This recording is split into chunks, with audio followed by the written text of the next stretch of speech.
Before the guns of August fell silent across Europe, the world was a place of dazzling contrasts, a gilded age of immense progress and deep-seated tension. It was a time of empires, vast and sprawling, ruled by kings, kaisers and tsars, many related by blood.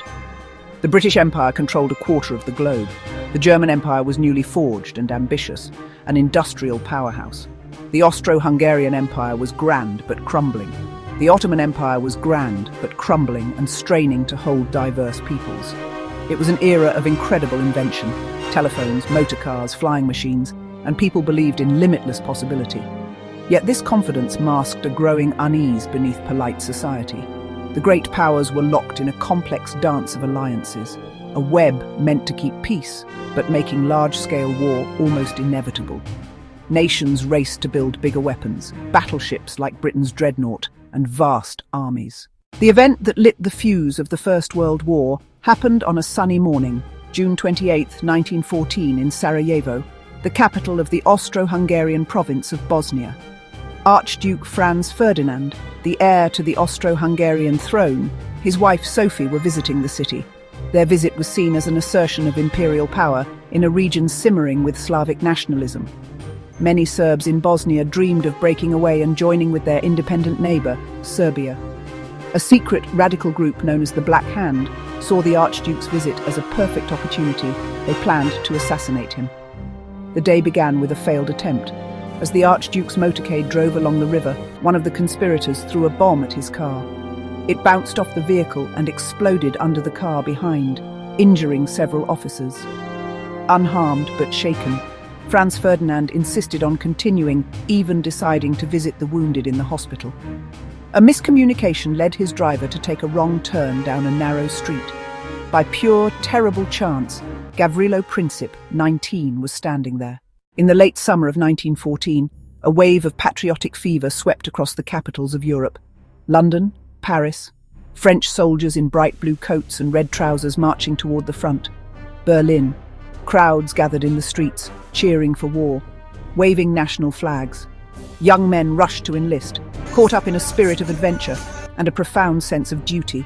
The overwhelming belief, a short, glorious war.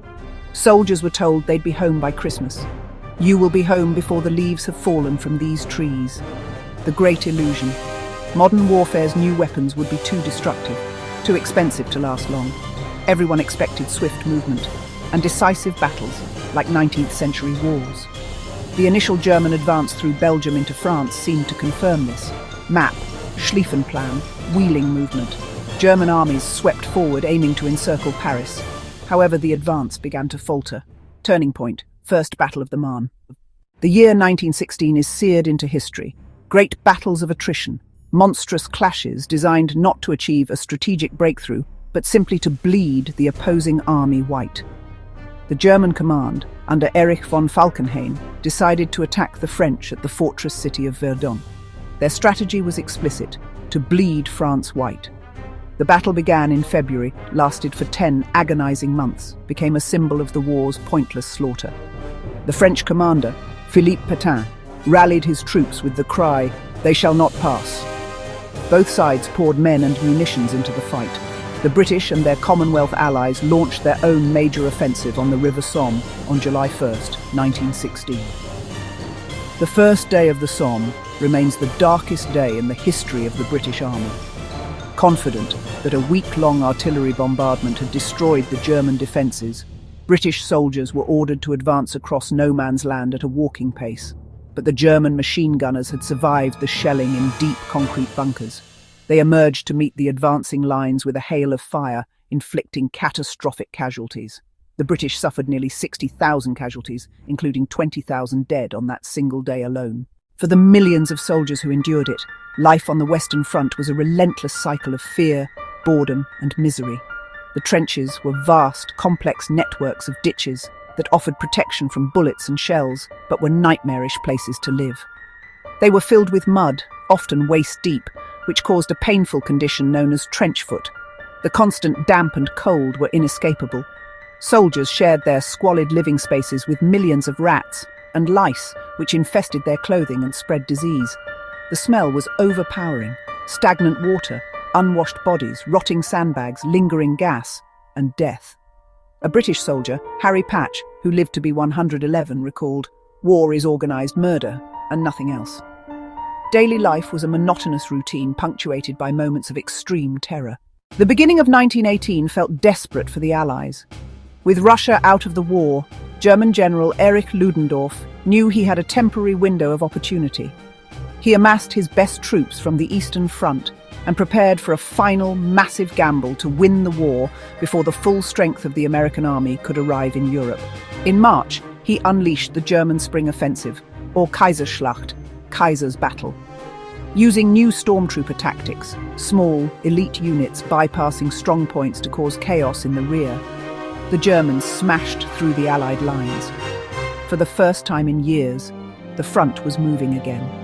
They pushed the British and French back dozens of miles, closer to Paris than they had been since 1914. However, the German offensive, while initially successful, could not be sustained. The stormtroopers outran their supplies, and the German army, after 4 years of blockade and deprivation, was exhausted and demoralized. The Allies, under the unified command of French General Ferdinand Foch, bent but did not break. Crucially, fresh American troops were now pouring into France at a rate of 10,000 per day, bolstering the weary French and British forces. In the summer of 1918, the tide turned decisively. The Allies launched a series of counter-offensives known as the 100 Days Offensive. Beginning with the Battle of Amiens on August 8th, a day Ludendorff called the Black Day of the German Army, the Allies, now using coordinated attacks with tanks, aircraft, infantry, began to push the Germans back relentlessly. By the autumn of 1918, the Central Powers were collapsing. Bulgaria, the Ottoman Empire, and the Austro-Hungarian Empire all sued for peace one by one. The German people, starving from the British naval blockade and weary of the endless slaughter, rose up in revolution. At 5 a.m. on November 11, 1918, the armistice was signed. The end of the First World War left a world almost unrecognizable from 1914. The human cost was staggering. Over 15 million people were dead. More than 20 million were wounded, many with life-altering physical and psychological injuries. The lost generation of young men had been wiped out or scarred forever. The political map of Europe was completely redrawn. The great empires that had dominated Europe were gone, broken into new, often unstable nations. In 1919, victorious leaders met in Paris to hammer out a peace.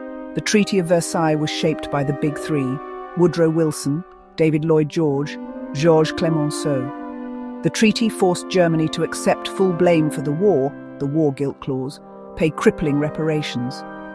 The punitive treaty bred deep resentment in Germany, sowing seeds for future conflict. Women's vital role on the home front helped win them the right to vote. This showed up in art, literature, and culture loss, trauma, uncertainty. Yet from the ashes came a powerful hope for a better world. President Wilson championed a League of Nations, the first attempt at collective security.